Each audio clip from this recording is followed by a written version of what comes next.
السلام عليكم ورحمة الله وبركاته. نبدأ هدايا بسم الله. تعالوا نطلعها أربع حمام.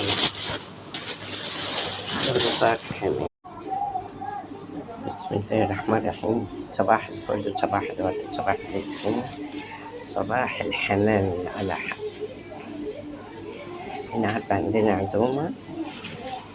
بسم الله ما شاء الله، اللهم بارك. هنا موجود الحمام آخر.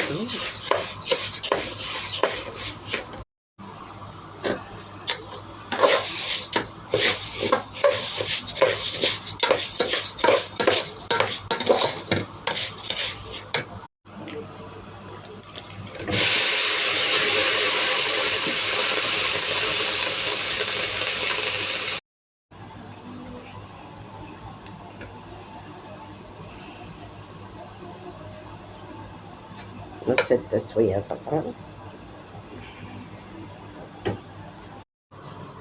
بسم الله الرحمن الرحيم. أحييكم من مطبخ أم خديجة. هذا الحمام حشيته،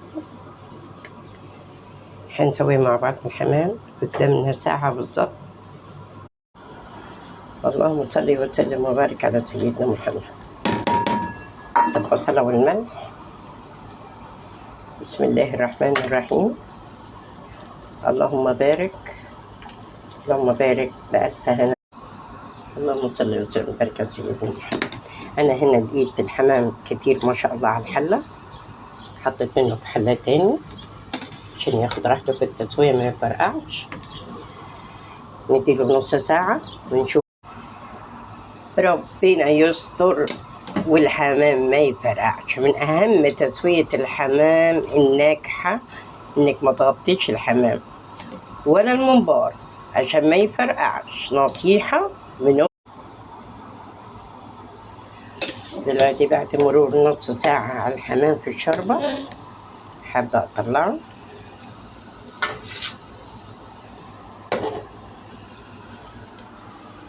أهو